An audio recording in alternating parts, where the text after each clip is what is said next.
Welcome to the DRF Sports Podcast, brought to you by DRF Sports. America's most trusted name in horse racing is now providing sports bettors with exclusive data, analytics, previews, videos, and expert picks on all major sports. Bet smarter and have more fun doing it. It's the DRF Sports Podcast, and now your host, Sheldon Alexander. Ready, set, bet. This is the DRF Sports Podcast, episode 90, special episode. Once again, I'm your host, Sheldon Alexander, and we will discuss all the particulars that make this what it is, the finale, the season finale of the DRF Sports Podcast.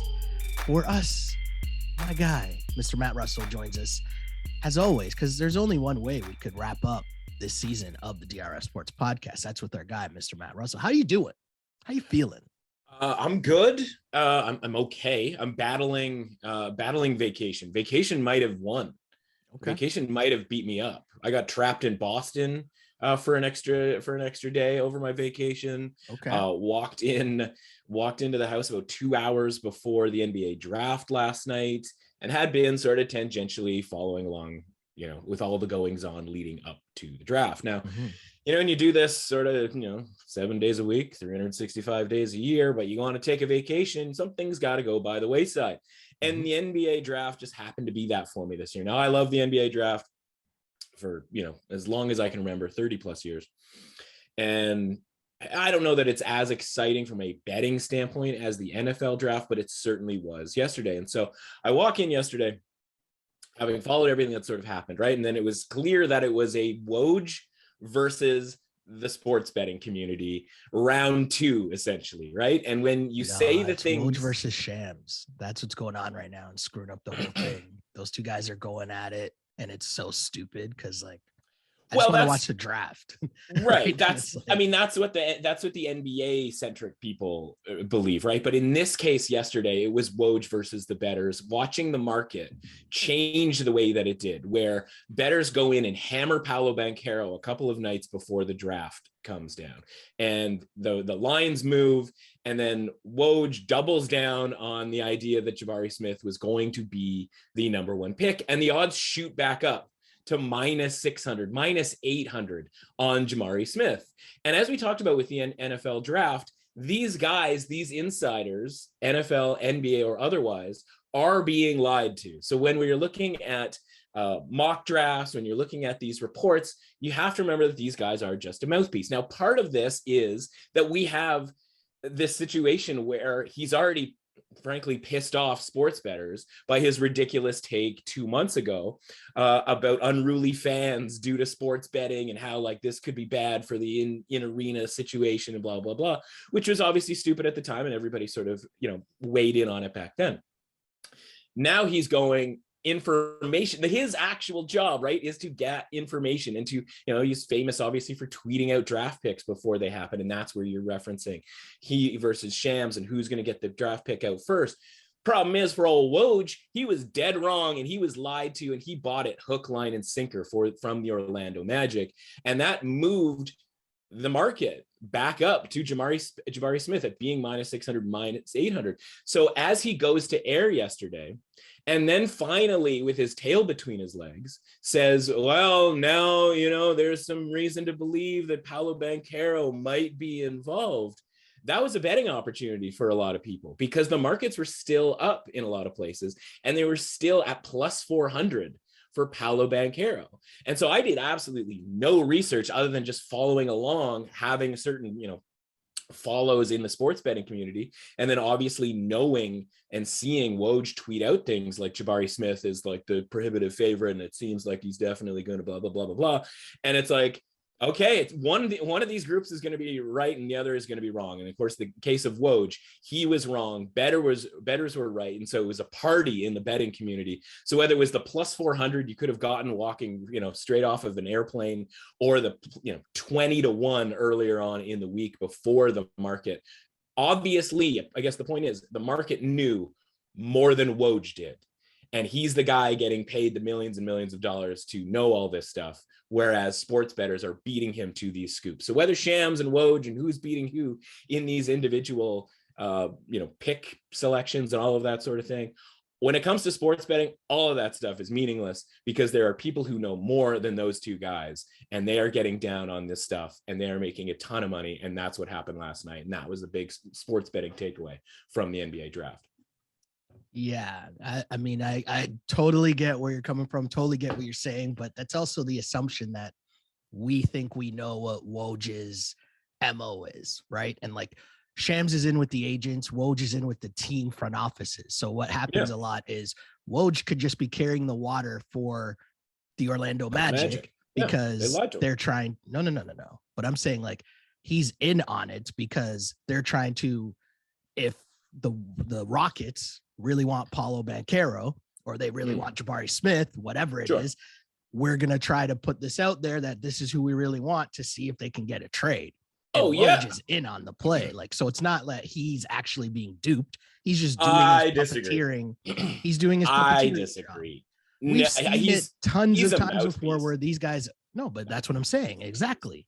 So he's not in on it though. They're using him, but he doesn't know that he's being used. Why would you completely destroy your credibility wherever you could possibly? Because you're not, because you can still come on the NBA draft and say that before the pick happens, hey, and it builds more drama for the television event that, hey, there's late breaking news and they're switching things up. Like you have to remember, right? If you watch the draft last night, and you might say that's ridiculous, but then when you watch the draft last night, they had Woj come up before picks happened, before Adam Silver announced the picks to be like, hey, well, there's a lot of talk right now that Keegan Murray's going to go number 4. And then they go to Adam Silver to announce that Keegan Murray's drafted number 4. That's also completely stupid and ridiculous, but yet that's what they did anyways, right? Yeah. So my point is that like the whole Woj thing is just dumb to begin with because he's just doing whatever it is to make himself seem good. And if that means, hey, I'm going to put out misinformation in the beginning so that I can come back and do another hit because I have 10 hits booked to do on SportsCenter all day. So if I put out false information in the morning and then come back at 5 p.m. to be like, well, actually, there's late breaking news, all he's doing is promoting the event, which boosts things for the NBA, boosts things for ESPN, boosts things for Woj, because it seems that he's like plugged in and getting new information and breaking news, and they can put it on the ticker and be like breaking news, which is fine, except for it's 2022 and the sports betting community is larger and getting larger by the minute. And when he's getting beat by sports bettors on the information on this, and I'm not talking like me, I'm not talking about you, I'm talking about like heavy duty professional conglomerate sports betting groups here, right? We're talking about people who are actually moving the market, which is a completely different story than anything prior to basically the last couple of years, right? Because the liquidity in the market has never been this high and the information has never been this valuable. And like the Magic are telling him because they have reason to want something that Oklahoma City has, i.e. a treasure trove of draft picks that Oklahoma City is just spending, draft picks on left, right, and center. And if you can get the same guy that you wanted and get an extra draft pick, even if it's one draft pick to move up, like that's absolutely what you do, right? But like Woj isn't intentionally going, oh, you guys want to do this, so I'm going to say this. No, he's just mouthpiecing it. Yeah, but I'm saying we don't know that. You're assuming that. That's my point, right? Like Woj's whole job is just to create news headlines for ESPN and create tweets so that he has multiple more tweets to put out there to make it seem like it's interesting. Woj isn't focused on like what the gambling lines are. And if he's moving the gambling lines, he's cutting checks from ESPN based off how many tweets he puts out and how many SportsCenter hits he can come out here with. And if he has multiple things to say from his SportsCenter hits, then that's what he's going to do. Because it's all just promo for the event. So like, I don't know, man. Like, I think is it a coincidence that the NFL draft magically Aaron Rodgers stories get leaked to Schefter? But that's different. Is it just like he's getting those leaks. Like Schefter is upping his profile by being first and being correct. Like the same thing happened yesterday with the Kevin Durant stuff. Same exact thing. Okay, happened. And these guys are getting. I'm not saying he's wrong all the time. I'm saying like yesterday he was being used by the Orlando Magic to propagate whatever they wanted everybody else to believe. And there's no reason for him to want to be wrong about on the morning of the draft. But he's not wrong is what I'm saying. His tweet about Jabari Smith going first overall yesterday morning is like as clear as day. Hold on. He is wrong. But and how everybody is it wrong up and down the he gets sports to betting say community. Before, yeah, but who's to say that he's wrong if before the pick happens, he then says, okay, well, now there's late break. Like, who's to say that he's wrong? Like, you're saying that, but what does that mean? Everyone, if you get to just say every name over the course of the day, like, yeah, I guess you're eventually going to be right. Like, I could go up and down the draft order too and be like, oh, at 9 a.m. I think it's Jabari. So if it's Jabari, then I'm right about that. At 10 a.m. I can say that it's Chet Holmgren, and then so I'm right about that. And at 11 a.m. I can say that the next. It's like, no, man, that's not how this works. Right. But then what would be the point in watching the draft then if he just said like, hey, this is who's going to be the number one pick, and then no information changes? Well, but that's to your point. It's a promo. Like, this is what I'm saying. Like, they're all in on the bit. They're all in on the bit. No, they're all in on it. They're all getting leaked information to put information out there to be a part. Because who loses? Woj doesn't lose. He's sitting there before the draft with brand new information, breaking news to make it seem like he's plugged in and he has new information. Yeah, I don't think so, man. Like, I'm just like, you just look like, turn on the internet, man. Like, he's getting crushed. In like the community that's getting larger and larger. Like, you have to remember, man, like that Twitter space is like an echo chamber that makes us believe that most people like are actually part. All I know is this is a sports betting this is a sports betting podcast for people who bet on sports, and like that's the reality of this situation, is that his false information that he got created value for us bettors. And if whether that improves the product for ESPN, which is absolutely garbage yesterday, or if it, whether it's a promo or not a promo or whatever, like that's up to you to sort of decide whether you think like this clown is like playing some next level, chess game on everybody, or whether he is literally like Schefter. I'm just saying it doesn't matter. Like, to Woj, it doesn't matter. Like, we think it matters, but his job is just to tweet. Sure, I mean, and like put out information. The checks all come out the same for him. But if he has any pride in what he does, like he wants to be he have some journalistic integrity. That's been gone a long time ago. Come on, sure. Man. This is what I'm saying. Like, this is what I'm saying. This is not journalism, right? Woj is going out here. Point. Remember the trade deadline and like all this stuff where Brian Windhorst is out here telling you that the James Harden trade's about to go down, and Woj is out here being like, no, it's not. No, it's not. And why is he doing that? Because he's being fed by the team. Don't say this is happening yet, because we're trying to get more out of the Sixers for this deal. Like, Windhorst is on TV saying this trade is going down because they're in with the players. Woj is out here saying blatantly wrong information because he's just getting handed water from the teams to say whatever, and he's going to go out there and say it, despite the fact he's being told the wrong information, and we all know it because that's what ended up happening. James Harden got traded like hours later. So like, the journalistic credibility's been gone from all of this like insider biz. It's just promo, tweets. That's all. Mm-hmm. That's all. And by the way, the Paolo Banchero stuff in terms of who is going to go first overall is very interesting to me on just a different level, from a basketball level, because, it was interesting to hear all the different talk going on leading up to the draft, just from like the basketball, like, basketball people that actually like watch college basketball, and that I know you definitely are plugged in and watch college basketball, but I'm saying, like, is it really that surprising that Banchero goes first when he was the best player on a Duke team that had a bunch of NBA dudes on it? Like, it's not and that was the point. It's not that crazy, right? Right. And that was the point, because that's at 20-1, people are looking around going like, well, why is this some sort of fait accompli that it's between Chet and Jabari Smith, right? Mm-hmm. And so like, I guess the issue is that Woj comes in and is like, talking about how Paolo Banchero has joined Auburn's Jabari Smith under serious consideration, and he tweets and he reports that at like 7:30 p.m. last night. And what time does the draft start?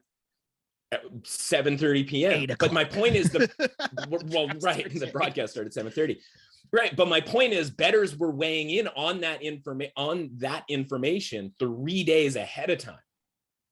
That's the fundamental point. Like he can do whatever he needs to do to promote this or promote that. But if you're following the betting markets, which is what people who are listening to this were probably doing, and watching the massive, fluctuation of the market in the last 3 days, it wasn't just a simple matter of like, okay, one guy's minus 180, one guy's plus 160, one guy's 20-1 for an entire week, and it never moved, right? Mm-hmm. The report from our perspective is on how those lines moved and how it was this wild ride, right? This was way crazier than the NFL draft, where we had some movement. Remember, obviously, the Trayvon Walker, like just changing the sort of landscape. Oh, he's actually going to go number one. Like this was up and back and up and back. It was essentially a tug of war 3 days ahead of time. And this guy shows up at 7:30 and says, oh, now Paolo has joined the party here. It's like, no, man, this was 4 days ago. And your tweet this morning, i.e. yesterday morning,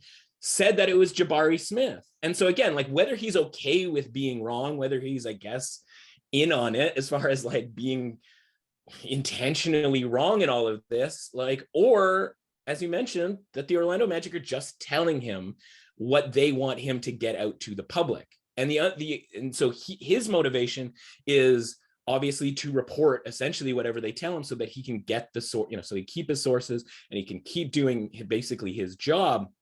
Whereas Bettor's job is to get the information, the actual true information, because Woj can be wrong and a bet isn't going to be lost by Woj. Other people are going to go and grab minus 400 on Jabari Smith, thinking that Woj is never wrong. And that's, relatively irresponsible from Woj to be tweeting out wrong information. But like you said, he doesn't care about that.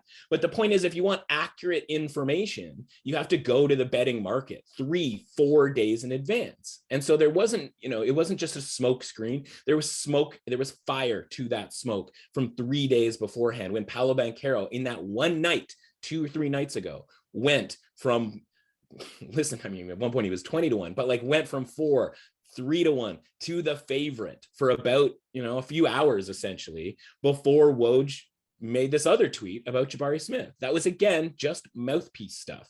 And so the bettors got to look at that Woj tweet and go, do I believe that Woj tweet? And they said, no, I don't. I think this guy's a stooge. I think this guy's a puppet, and I'm going to bet on Paolo Banchero. And so I got off a plane yesterday and I said, I don't believe what Woj is telling me or what the information is being told to him, but I'm going to make a bet at plus 400 on Paolo Banchero, and we'll see who's right. And the sports betting community was right last night, and Woj was wrong. Whether he's cool with that or not, whether it's all just a promo, whether he's Vince McMahon at this point, just saying stuff to get people to watch, is neither here nor there. The sports betting community got one right over him, and they are taking a lap right now, victory-wise. And that's really, really fun, because Woj is a stooge. I just find this whole thing amazing. NBA draft, interesting stuff last night for sure, in terms of a viewing experience, 2 separate feeds going on, which I found was very funny as well. But yes, as we move on from the NBA draft and Woj, because I mean, it's Woj, it's not that serious. Let's go to Stanley Cup Finals. What's going on in Stanley Cup Finals? Colorado taking a big lead here, some controversy, some overtime goals, some stuff just happening here. Yeah, unfortunately, it doesn't look like we're going to get the series that we hoped here. Game 5 tonight, Tampa Bay plus 160 on the money line, Colorado minus 180 on the money line. Tampa Bay plus 900 to come back and win the series, which of course means they would have to win 3 straight games. And you have to ask yourself, okay, like, is that all that likely? And so the big takeaway for me in this series is how accurately, we do the sort of retroactive grading essentially on what the probabilities after the fact are on some of these games, right? Based on all the even strength stuff that we talk about, high danger chances, expected goals, all of that stuff. The big takeaway for me is how accurately this has been priced, because if you look at the games in Colorado, we talked about this in the last pod, all right? First game, 4-3 in overtime, but Colorado was to about 65% the better team. Then in the next game, Tampa Bay was atrocious, and Colorado had about an 85% win probability in that game. Now, obviously, they won that game comfortably, so it's hard to imagine that Tampa could ever win that game 15% of the time, given the fact that they had one high danger scoring chance at even strength. But again, crazier things can happen. And so, meanwhile, like the money line in those situations, game one and game two, was around like minus 165. So again, like better than 60%. And that's, was proven to be probably pretty correct. And then the money lines for game three and game four were pick'em, right? So you're assuming, okay, then these teams are going to be playing at an equal level in Tampa Bay. Well, sure enough, 10-9 and 11-10 in high danger chances at even strength in those games. So 20-20 overall. So you get you get two pick'em games. Both of them are played essentially identically. Now, the problem in game three for Colorado is Darcy Kemper minus 2.2 in his goals saved above expectation. You and I, of course, talked about Vasilevsky in those early games being problematic, which was essentially the whole point of this series. Was we know Avs are the better team, but Vasilevsky was asked to make up the difference, and he has not been able to do that. And so the strange thing you might find surprising is game three and game four were essentially played at the same level, both teams being really, really equal. In the case of game three, it was 1.98 expected goals for at even strength to 1.84 and that was actually for Colorado.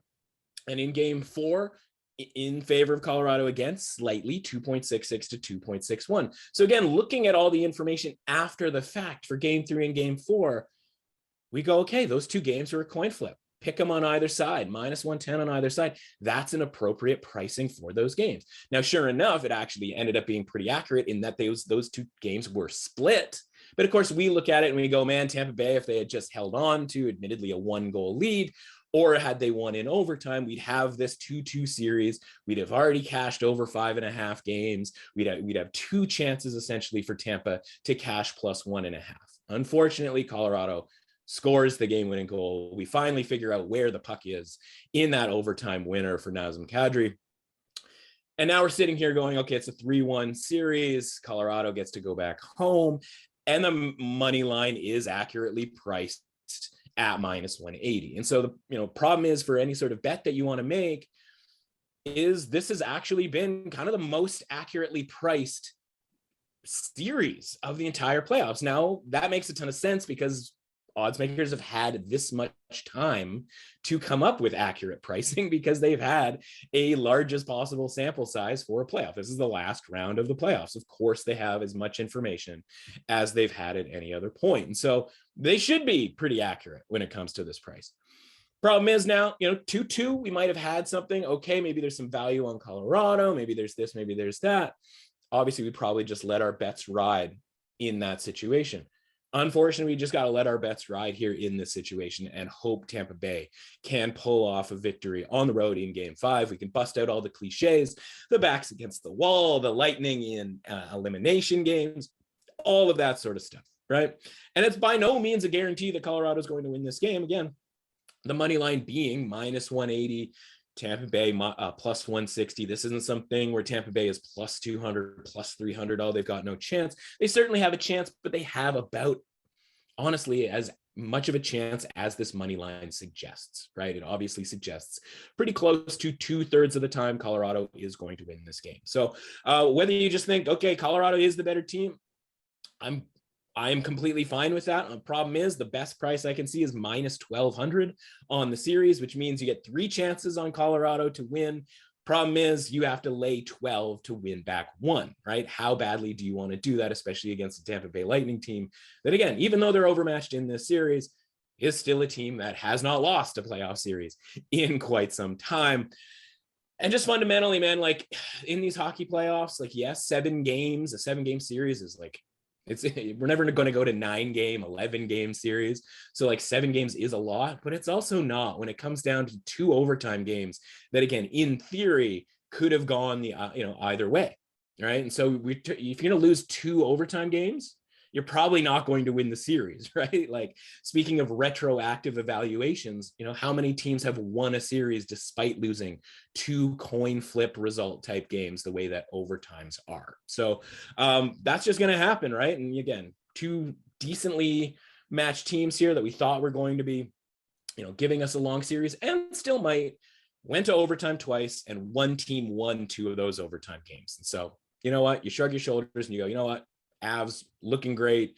Our guy Cale Makar is -700 for the Conn Smythe Trophy, so we're pretty, we're sitting pretty there, as he's almost 1-to-1 with the Avs series price here at like I said, best thing I've seen is -1200. Again, basically at this point you go, okay, do I want to try for a tiny amount of money on Tampa to win 3 straight? Do I want to lay the gigantic price on Colorado to win 1 out of the next 3? Just know you're getting pretty much an accurate depiction of these two teams in these 4 games, which isn't exactly, isn't necessarily what we've seen in some of these other series, right? We get to a game 4, especially in series involving the Rangers, where we go, yeah, it's 2-2, but right, like the Rangers are getting dominated by the Lightning, or this team's getting dominated by that team. So this is just so that everybody out there knows, like these prices have proven to be really, really accurate, and Colorado by and large full value for being up 3-1, even though we had hoped that Tampa would be able to get game 4 just for the purposes of over 5.5 games and +1.5 on the Lightning. There's no chance anyone else wins the Conn Smythe, right? Like if Colorado wins. No, I mean, like what, again, because they only need 1 more win, like, that it's not like there's 3 good games left for a Nathan McKinnon. I got you. Right. And he's not even leading this Stanley Cup final in points. Mikko Rantanen actually has by far the most points.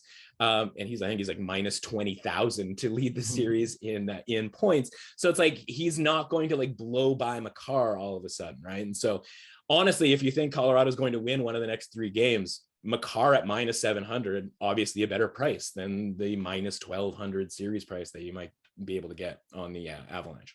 What's Kadri? Oh, that's a good question. Because I was just thinking, like, he's missed too much time. I know. I was just thinking, like, if somehow, some way, Tampa won a game or 2, Kadri plays, like, he has no chance either, right? But just like, I was thinking the storyline angle, but that's too far.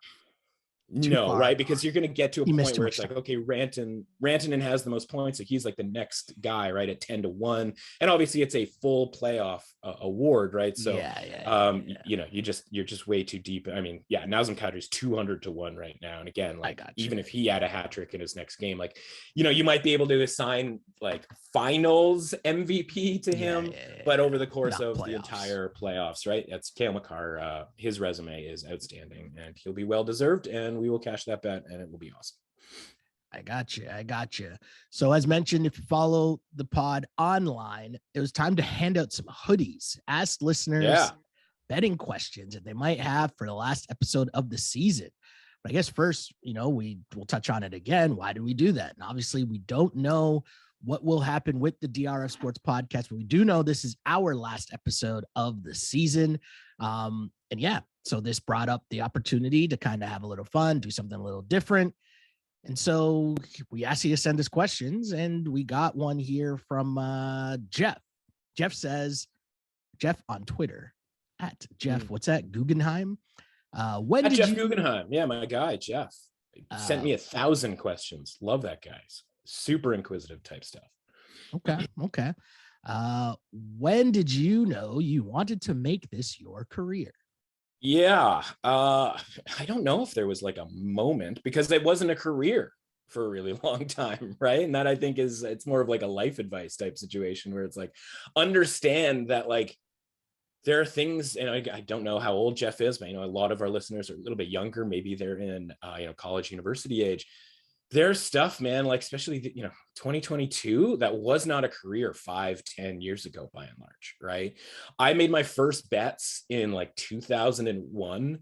I remember going to college, and a buddy of mine saying, like, hey, you're gonna bet on the football games this weekend? And I'm like, I didn't know we could do that. And of course, we live in Ontario, where they have, state sponsored gaming, or had, well, they still do. And so, again, I was way more into betting. Like, I would not go to classes on a Tuesday night to follow a bunch of college basketball games online and put together 6-game parlays and 10-game parlays, because I didn't really know any better, right? I had $2 wins you 100 if all 6 games come through. I'm like, yeah, okay, I can predict 6 games against the spread. Well, whether you figure that out early or you figure that out late, right, you eventually figure out that that's no way to do this, and you end up winning a lot of 4 and 2s, a lot of 5 and 1s, and you're so close. I'm so close to hitting this parlay, and for beer money that weekend and that sort of thing, right? And so from then on, it was sort of trial by, not fire necessarily, but smoldering coals, right? Where you're trying to learn how, what is this industry? Well, there wasn't any information in the 2000s about sort of learning about all this. And then ESPN starts covering it, and the likes of Dave Tooley and Chad Millman, and they're talking about at the time, Hilton Super Contest, which is the NFL contest. You pick 5 games against the spread per week. You put in a sizable chunk of money for an entry fee, $1,500, and you could win, close to $1 million. Obviously, depended on how many people were in. And I was like, okay, like, that'd be really, really fun. It was sort of a bucket list thing to do for me. But the problem is, you got to go to Las Vegas to sign up, and you had to go in a very specific time frame before the NFL season started. But after, I think at the time it was like August 1st, and that's eventually gotten earlier and earlier and earlier, so it's easier and easier to go. But I decided, I'm like, I really want to try this out, and a couple of actually different friend groups were having bachelor parties in Las Vegas the same week. And so both of them sort of asked, you gonna come or blah, blah, blah. And I was like, well, I wasn't really that close to either one, but I was close enough to like maybe spend one night hanging out with each group. And so I'm like, I'm going to go down and, obviously on sort of my own, and I'm going to spend Friday with this group. I'm going to spend Saturday with this group. And on Sunday, I'm going to watch week 1 of the NFL football season. This was back in, I believe it was 2012. And as I was like planning this trip, I was like, you know what, this might be a chance to like actually sign up for the Hilton Super Contest. I'm like, I don't really have $1,500 disposable, like lying around. So I asked a couple buddies who, we had done different other sort of sports betting gambits, if you will. And I said, hey, do you want in for 5, 10, 20% of this entry? I'd like to, have 50% of the entry, but if you guys want in for the other 50%, I'm going to go down anyway, and I can sign up. And so they're like, yeah, sure, I want to do that. So I go down, I get signed up. And honestly, that season was like the most fun NFL season I ever had. And there's an element of competition where like you don't know necessarily who specifically you're competing with, though nowadays everybody you're competing with by and large, or sort of everybody that I should say, is sort of in these contests.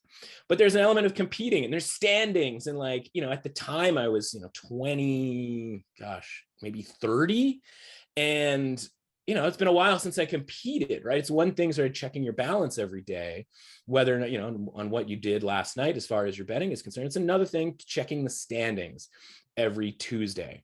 And so I did pretty well that first time around. I was in sort of the top like 10 percentile, or I guess 90 percentile, depending on how you sort of do the math on that. And then came back the next year, and I was like, okay, I'm going to actually go down. I'm going to make a point of going down on my own and signing up for it. And there's about 1,400 and some odd people in the contest that year.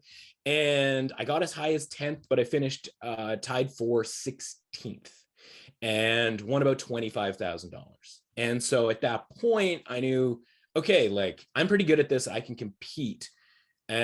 Obviously coming relatively close to winning, because if you end up, at 10th at some point, and it wasn't after week 1, right? This is late in the season, a couple of different things go your way, and all of a sudden, maybe you are that person who wins that $1 million. So kept participating in it. When you win that kind of money, you sort of realize, okay, that's kind of paying my entry fee off for a little while here, right? I can kind of come back and do this a bunch of other times. And so in 2019, very similar situation. Now at that point, the boom had started to happen, right? The legalization in the US had started to happen, and the entry levels had doubled, right? We were up into like the 3200s when it came to the super contest. And I was back in the top 10 with 3 weeks to go. And so at this time, I was still working in television, and obviously I cared a lot more about the sports betting industry and the burgeoning sports betting industry than I did about television, which was by and large a sort of dying industry from a financial standpoint, right? Television cuts happen all the time. And so, being, on the inside, so to speak, and seeing how slow those people were to accept how people under 40 consume sports, and how slow they were to accept new media, podcasts, the importance of an app and having content constantly on an app, you just go, okay, like this probably isn't going to be the space for me. And so long story short on that, I end up going out on my own as essentially betting sports professionally, while also, dipping my toe into content and going, okay, like, I don't know how to do a podcast, right? I had to teach myself, like, okay, what's the equipment that I needed? What do I have to do from a scheduling standpoint? How long is this going to take? Am I capable of talking in a microphone every single day? And so I started the podcast, The Window. And so many of you who are listening to this right now or remember those days. Of course, a month later, COVID happened and shut everything down.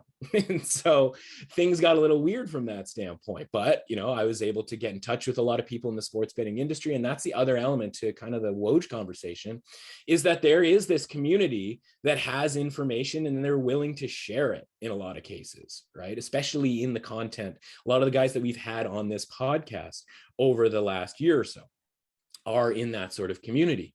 And so I took that time to sort of have conversations with them on the podcast, recorded conversations, getting to know them there. And then eventually that turned into opportunities at the Action Network, and then finally a full-time job over at The Score, writing on the app there. And so all's well as that ended well as far as all of that stuff is concerned. And so I'll be signing up again. Now I've moved over to the Circa contest in Las Vegas, as that one has sort of taken over the mantle due to some awesome marketing by the people over at Circa. And so I'm still in these contests, and I, invite anybody else to, join me in competing, and let me know if you do, because the more people that we sort of know who are in the contest, that we can sort of have that sort of fun conversation, the better. And so, again, if you had told me years and years and years ago, when I was blowing off classes to follow college basketball games on yahoo.com/sports, I wouldn't have told you that I had this, like, that this career even existed, that this was even possible, or that I could even necessarily do it. But the thing about this podcast, and you mentioned this is the last episode of the season, like, we should probably mention this is our last episode on the DRF Sports Podcast. As in, like, this is essentially, we are, what is it? What was the first season of True Detective? Matthew McConaughey and Woody Harrelson, and then it was a great season. And then somebody else took over in season 2, and you got to evaluate that season 2. And then somebody else took over in season 3. And eventually you had Mahershala, Ali doing a really great season in the most recent, which 3 or 4 years ago, True Detective. This was our True Detective season on the DRF Sports Podcast. And so we won't be back for, if there's another season. Obviously that's not up to, us. We've had this great opportunity to have these conversations. I've known you for a long time. I have the utmost respect for what you do, and the people over there are great as well. So absolutely no hard feelings, or by any stretch of the imagination, that this is our last show with the DRF Sports Pod. But that's the other reason why we wanted to get people's questions, because we want to get everything out on the table. We gotta unload the clip, so to speak. And so let's hit them up with some more of these questions, man. You're here. Jeff also asks, top 3 pieces of advice to becoming a profitable sports bettor. Yeah. So Jeff again just absolutely lit it up. I couldn't get to every single question, but I think this is an important one because like it's sort of open-ended and you can kind of get to anything you want. So my first piece of advice would be just, you got to be more selective. You might think you're being selective. You might think you're picking your spots. You should probably be a little bit more selective. And part of what comes with that is accepting that you might miss out on a win. Right? Because when you watch a game or you see a game result and you go, oh, I was going to bet blank.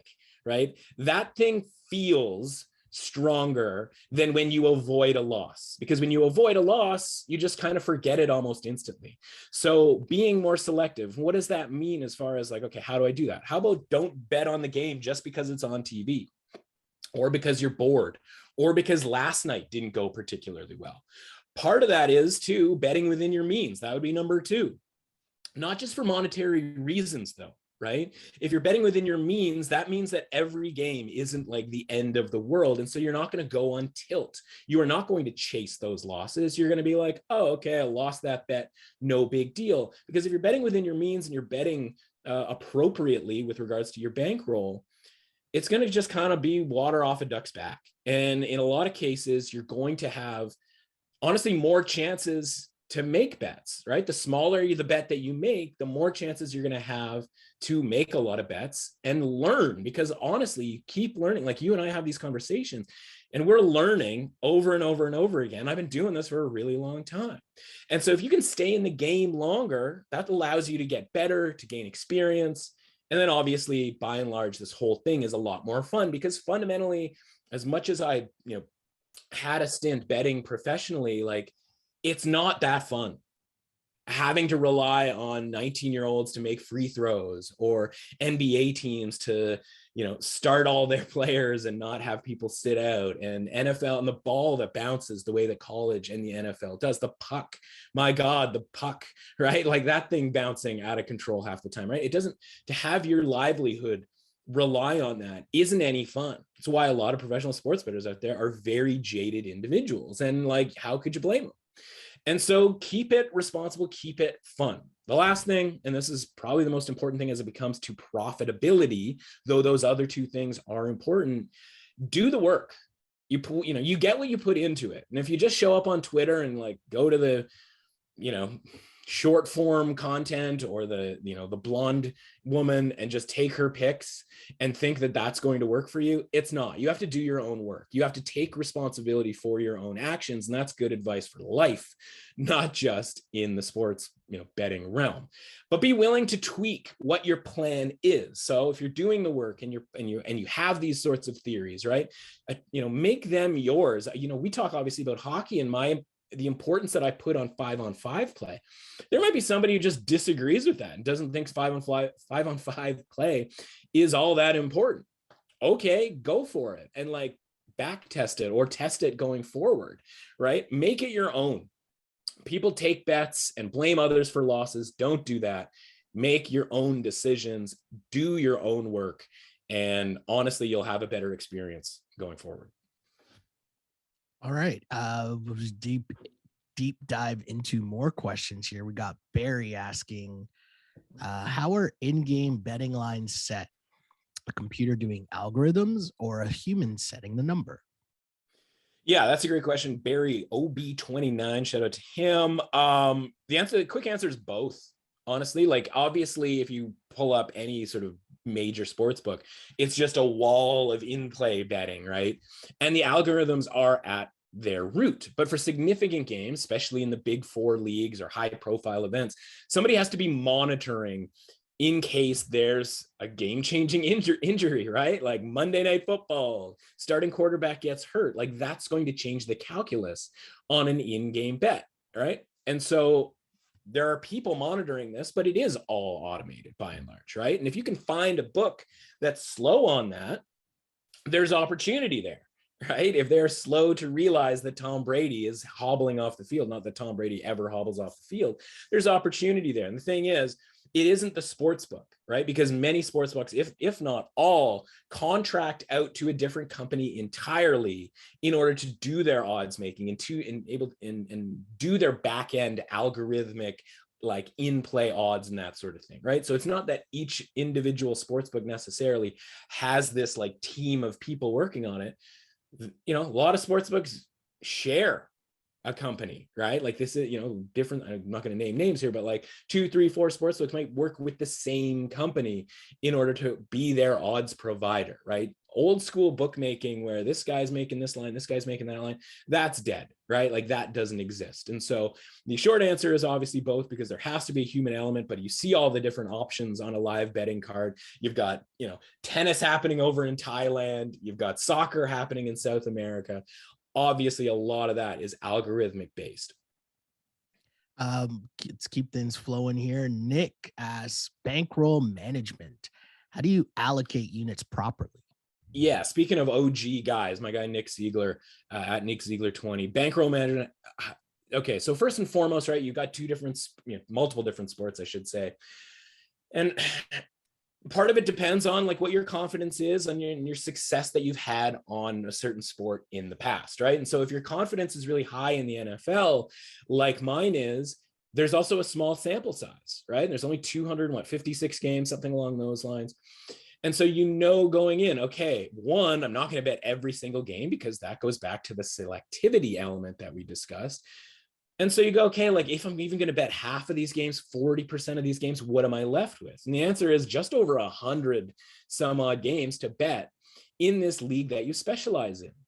And so if you're tested, right, and you can do that in a variety of ways. One is using apps to measure how well you're doing in each sport, right? So you can track this stuff on your own, or you can track it via all of the really good apps out there that allow you to do the same thing. And honestly, if you're a beginner bettor, like don't even bet, just do it through the apps. Test yourself, right? Like if you're talking about being responsible and being prudent, doing a season of college baseball or college, even if you've never bet college basketball, doing a season just kind of using the Action Network app or BetStamp or one of those apps, like that's probably going to tell you whether or not you should have been betting actual real money this whole time. Now, my guess is if you're new to the sport and new to betting, you probably weren't going to like have some sweet windfall of cash that you missed out on by only using an app to track your betting, right? Like that seems really unlikely, but that's not how we think of ourselves. We always think of ourselves as, oh yeah, we're going to be able to, you know, win money because I know, everything there is to know about sports. I know all the stats, yada, yada, yada. So, you know, you need to obviously have a basic confidence level. We've talked about how in college basketball, like I bet way, way more games because I know my edge in an individual game is less. I know that I can get 53.5%, maybe 54%. So I need to bet like 2,000 some odd games instead of just 100 games. Where in the NFL, I know I can do a lot better in a relatively small sample size. Spence asked, I'd like to hear more about the concept of building ratings, specifically how they should be adjusted to, especially in sports with smaller sample sizes like football and soccer. Yeah, well, Spence is a very inquisitive guy as well. Spence _38. Spence, you're on your own when it comes to soccer. But smaller sample size like football, right? Like we just talked about. And the idea of building ratings, and I mentioned Jeff Guggenheim having all sorts of really good questions. He sort of asked a similar question. So I'll kind of address both. Like he asked, how important is it to develop your own numbers for team ratings versus the market ratings? You know, I obviously talk about how the markets, fluctuate when it comes to college basketball and the NFL and all that sort of thing. And how does your approach change when betting sports when you don't have your own numbers, which in this case would be soccer or in the NBA? He's mentioned Olympics as well. So let's sort of summarize this, right? The market ratings show the adjustment that the market as a whole is making. And it's up to you to decide whether there's legitimate reason for that, right? You need to know why this team was -3 against that team and why they're -6 against that team. Is it just simply that this game they're playing against the second team, that team is much worse? Or is it because we've changed the rating on, team A essentially? So if you have that information, right, like knowledge is power, blah, blah, blah, blah, right? Market ratings show the adjustment that the market is making. It kind of has nothing to do with how you feel about a team. But if you know going in that, oh man, like I really like the Green Bay Packers because they've won 4 straight. But if you know going in that they're market rating has adjusted. Their point spread is adjusted to the point where they're -7.5, -9.5, when 4 games ago they'd be -6, -6.5. Like, we have to know that, right? And then you have to make that decision whether those 4 games, that small sample size, is appropriate enough to have you change your ratings as well. And that's when you get into the advanced metrics, right? And the yards per play, and in hockey, expected goals, and even strength, and basketball, the shot quality stuff. And you go, okay, like, is that just because they won, or because they are playing better and better and better, certainly, than their opponents, right? Because it's we see all the time the team that's not necessarily the better team winning these games, right? So you can almost always look at how a team did in their last game. But in the NFL, for example, the swings are wider. We get 7 days between these games, or 6 days between these games. And it's almost like, you talked about it, we replay those games over and over and over in our mind, right? So a win for your 49ers on Sunday, by the time Saturday rolls around, it's like they played that game 5 times and they've won it over and over and over again. And everything's fine with Jimmy G, and Deebo Samuel's awesome, and George Kittle's a menace, and all of that sort of stuff. And it's like, well, no, really, they just played 60 minutes and essentially had 90 plays in a 10 possession game. Like, that's not enough to make wholesale decisions. But when the market looks at that game, and maybe they're playing a Sunday nighter that week against the Cowboys, and everybody and their dog wants to bet it, like, that's going to have a bigger swing than most of these other games. So, that's where you come in, right? Your disagreement with the market is what will result in wins or losses. Market ratings just allow you not to be surprised by a number. So the last thing I'll say on that is search NFL win totals, Matt Russell, for my article on The Score, using NFL win totals from back in March to build ratings as a starting point. Now, it's obviously up to you to tweak them. Things have changed since back in March, so don't use them necessarily as gospel, but it gives you like the equations and how we have to look at all of these teams from a probability standpoint. Another one from Spence here. He was, I was wondering about evaluating the value of various bets on a given team. Yeah. So he was essentially wanting to know, okay, like +5.5 at -115 versus +180 on the money line. Like, how do you sort of decide which thing to bet on? Is there more value in +5.5 at a certain price versus +6? Because we talk all the time, okay, this team's favored by 6.5. Well, Shell, as you know, if we don't want 6.5, all we have to do is go to the alternate spread and bet them -5, and bet them -4, bet them +8, whatever, because we have that opportunity. But of course, we'd be paying extra juice in order to do that. And is that valuable? I would say that by and large, it's pretty much never valuable to what is called buying points. Selling points, maybe a little bit more realistic. Now, you and I, of course, talk about the idea of these teams hypothesizing whether a matchup suggests a high variance result, right? And if there's a high variance matchup, we got money line. Maybe we want to bet on the underdog on the money line a little bit more than we would necessarily the point spread. But essentially, he's saying like, we want to figure out how likely each number it is to land on, and all of that sort of thing. I guess that's a way longer conversation. I guess what I would say is use those alternate lines in your sports book to understand the price difference between a +6 and a +6.5 and a +6.5 and then +7. And then the other thing I would say is obviously use multiple sports books, because you might be getting +5.5 at -15 at one sports book, and then in the alternate odds section of a different sports book that might have +5.5 at -105. Maybe they've got +6 at -120. And of course, if we're talking about the NFL, that means you want that +6 for as cheap as you possibly can get it, so that at least you can get out of an overtime game with simply a push. So, all of these things are essentially tools that we want to use, that we've talked about over the course of the 90 episodes on this podcast, of which I think I've been on like 85 of them. And the last final thing is find a probability calculator on the internet, right? And that's going to tell you, because again, -115 works out to a probability. All of this stuff is translatable to a 50 3% probability, minus 110, 52.5% probability, minus 150 is a 60% probability, right? It's just translating language at this point to understand that. And so grabbing up yourself a probability calculator, whether you create your own, you steal the formulas that are widely available on the internet, easily findable, by the way, understanding just fundamentally that odds are just another way of saying probability. Right. And you and I use the word probability in our language on every podcast. And as long as you can understand that every result isn't a binary 0 or 1, a win or a loss, that will give you the best shot at being a good bettor, understanding probabilities, comparing odds in sports books, and understanding the value of a point or a half a point using those alternate line section of your sports book. I see one last question here from Jeff, who simply asks, how did you and Sheldon meet?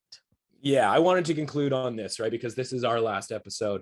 And I wanted to thank you for doing this and bringing me on here. And I have to tell a little story. I talked about the podcast that I started a couple of years ago, pre-pandemic. And the easy answer to this is we used to work together at the national television network here in Canada.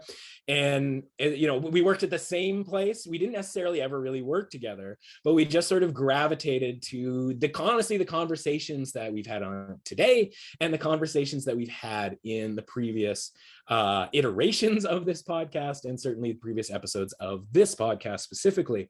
And even though we never worked necessarily side by side, we would gravitate towards each other and be like, hey man, like, what's your take on this? And what's your take on that? And we'd have, either constructive, funny agreements, and then we'd have constructive, funny disagreements. And all in all, like it was intellectually challenging for the two of us. And then I started the podcast, and I hadn't talked to you for really not that long a time, but you shot me a note and you're like, hey, like, I like what you're doing, good to see you, you're trying something. Do you want to do something together?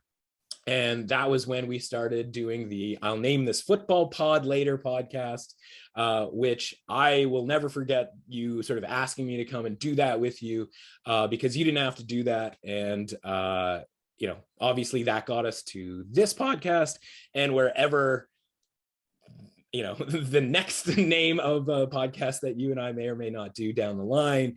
But that's essentially the story of sort of how we landed here, and who knows what's going to happen next. But I just wanted to thank you for having me on over the last year or so.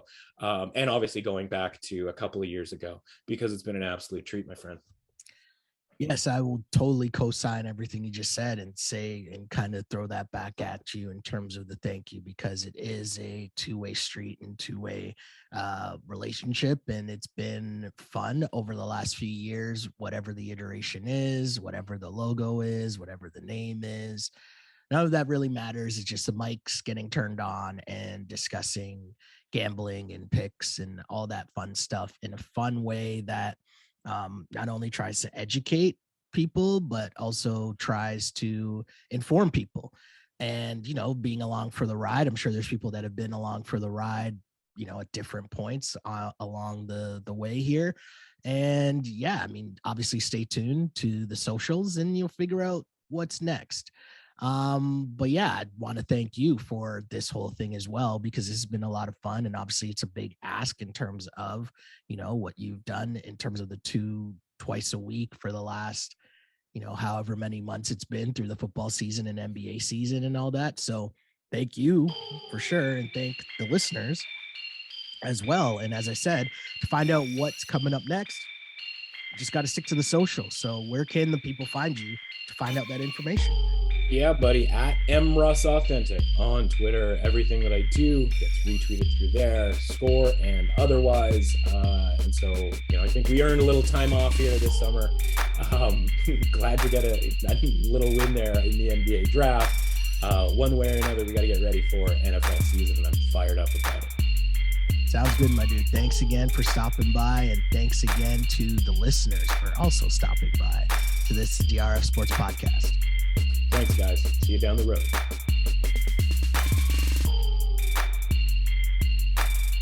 And if you want to follow me online, you can do so on Instagram at Sheldon Alexander and on Twitter at Shell Alexander. Don't forget to like and subscribe to DRF Sports Podcast wherever you get your podcasts. Also rate us, review us, like us, all that other fun stuff.